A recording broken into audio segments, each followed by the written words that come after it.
फिर चिंगाड़े मारेंगे।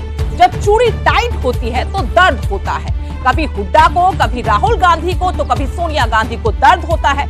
फिर ये कहते हैं कि ईडी का इस्तेमाल हो रहा है। अविश्वास प्रस्ताव को लेकर जब सवाल पूछा मुख्यमंत्री से तो कहा कि अविश्वास प्रस्ताव अभी कुछ महीने पहले आया है। कांग्रेस को लेकर कहा कि कांग्रेस की ना नीति है ना नीयत है। कांग्रेस ने जनता की इच्छाएं तो कभी पूरी नहीं की, लेकिन अपनी इच्छाओं की पूर्ति के लिए वो कुछ लोगों की इच्छाएं जरूर पूरी कर रहे हैं। कुछ विधायक दलदल में फंस गए हैं, उनकी बातों में आ गए। एक बार फिर से उन्होंने अरविंद केजरीवाल को भी निशाने पर लिया। जहां कांग्रेस को लेकर निशाना साधा तो अरविंद केजरीवाल को लेकर कहा कि जब चूड़ी टाइट हुई तो केजरीवाल को भी दर्द हुआ। नहीं देखिए, क्योंकि अभी कुछ रोज पहले हमारा विश्वास प्रस्ताव हुआ है और कांग्रेस की सोच रही है, इसका इतिहास रहा है कांग्रेस का। अगर आप लोग देखेंगे जब भी इस प्रकार की, क्योंकि वो जनता की इच्छाएं तो पूरी नहीं कर सकते, ना कांग्रेस ने कभी की है। ये तो अपने को कितना फायदा हो, मेरे को कितना फायदा हो, अपनी इच्छा पूरी करने के लिए कुछ लोगों की इच्छाएं पूरी कर देते हैं। परंतु कई लोग हैं जो भ्रष्टाचार के अंदर फंसे हुए हैं। जब भी नरेंद्र मोदी जी चूड़ी को टाइट करते हैं तो कहीं ना कहीं तकलीफ, दर्द कभी सोनिया का होता है, कभी राहुल का होता है, कभी हुड्डा का होने लगता है जब चूड़ी टाइट होती है। और फिर ये दोष देते हैं कि ईडी का उपयोग कर रहे हैं। अब जब चूड़ी टाइट हुई तो केजरीवाल को दर्द हुआ, और जब दर्द होता है, चूड़ी टाइट होती है, फिर ईडी का नाम आ जाता है, फिर मोदी जी का नाम आ जाता है कि मोदी जी ऐसा कर रहे हैं। अरे मोदी जी क्यों करेंगे? जब भ्रष्टाचार कर रहे हैं तो कहीं ना कहीं कोई तो उसके ऊपर कार्रवाई करेगा। जब कार्रवाई होती है फिर मोदी को बदनाम करते हैं। परंतु ट्रांसपेरेंसी के आधार के ऊपर काम हो रहा है। जिसने भ्रष्टाचार किया है वो बचेगा नहीं। हरियाणा की राजनीति से जुड़ी एक और बड़ी खबर से आपको रूबरू करवा दें। पूर्व उप मुख्यमंत्री दुष्यंत चौटाला ने बड़ा बयान दिया है। अल्पमत में सरकार है, इसको लेकर कहा कि अविश्वास प्रस्ताव का हम बाहर से पूरा समर्थन करेंगे। राज्यपाल को हमने लिखित तौर पर भेजा है, सरकार को बुलाकर फ्लोर टेस्ट करवाए राज्यपाल। अगला कदम कांग्रेस को भी उठाना होगा। बदलाव के लिए कांग्रेस राज्यपाल को लिखित में भेजे। इससे पहले जब समर्थन की बात दुष्यंत चौटाला, दिग्विजय चौटाला की तरफ से की गई थी तो पूर्व सीएम भूपेंद्र सिंह हुड्डा ने कहा था कि वो लिखित में दें राज्यपाल को, उसके बाद आगे कुछ किया जाएगा, हम अपना डेलीगेशन भेजेंगे। लेकिन अब दुष्यंत चौटाला ने आगे दांव खेला है। बड़ा बयान आया है उनकी तरफ से, कहा गया है अविश्वास प्रस्ताव को हम बाहर से पूरा समर्थन करेंगे। राज्यपाल को बकायदा लिखित तौर पर भेजा गया है, सरकार को बुलाकर फ्लोर टेस्ट करवाएं, ये गवर्नर को कहा गया है।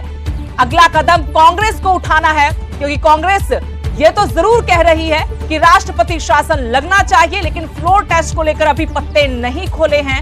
आरोप यहां तक लगाए जा रहे विरोधियों की तरफ से कि कांग्रेस और बीजेपी मिले हुए हैं। इसी वजह से 6 महीने में जो एक बार अविश्वास प्रस्ताव लाया जाता है वो बजट सत्र में लाया जा चुका है। ये साजिश के तहत हुआ था, लेकिन अब देखना होगा कि जेजेपी के इस कदम के बाद कांग्रेस क्या कदम उठाती है।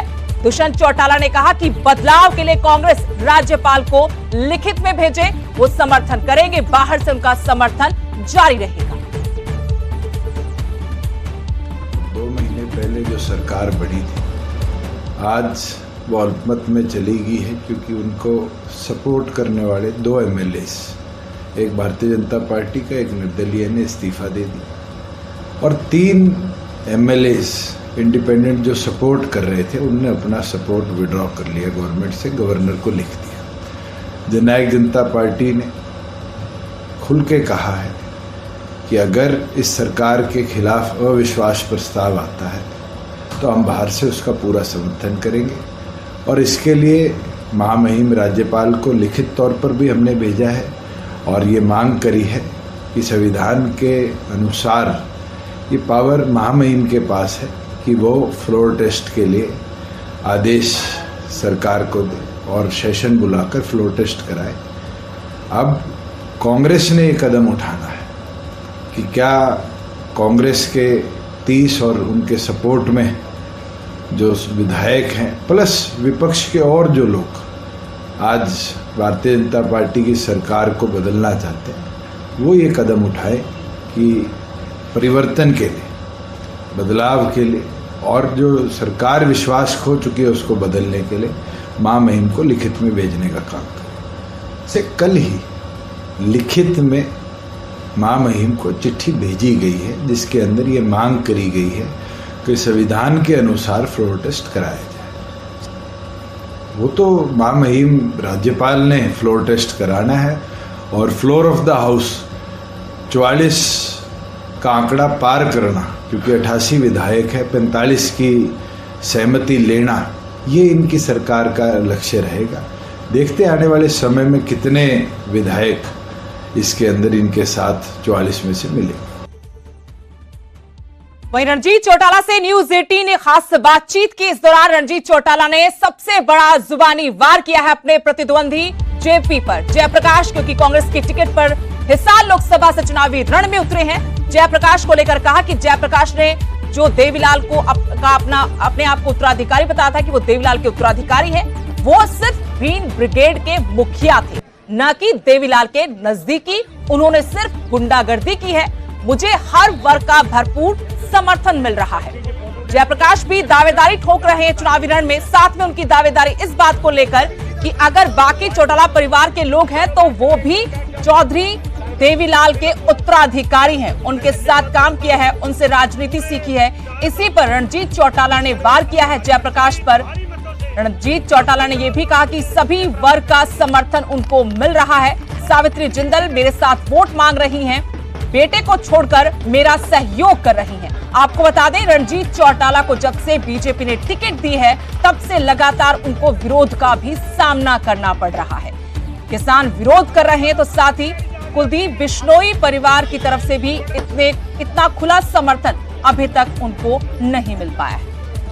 लोकसभा का चुनाव अपने पूरे चरम पर है और नामांकन प्रक्रिया खत्म हो चुकी है। लगातार प्रचार चल रहा है। हम हिसार लोकसभा के अंदर मौजूद हैं और सुबह से लेकर अब शाम हो चुकी है, रात हो चुकी है और चौधरी रणजीत सिंह जो कि बीजेपी के प्रत्याशी हैं वो प्रचार कर रहे हैं। सावित्री जिंदल जो कि हिसार की रहने वाली हैं, पूर्व मंत्री हैं, साथ में प्रचार कर रहे हैं। हम चौधरी रणजीत सिंह जी से बात करेंगे। तो ये सब कैसे देख रहे हैं, क्योंकि पहले विधायक का सफर, फिर मंत्री का सफर, अब सांसद की डगर पे रहे हैं। आप एक अंदाजा लगाएं कि जब माँ अपने बेटे का चुनाव छोड़ के मेरे लिए यहाँ आ रही है तो फिर चुनाव में कहीं कमी है क्या?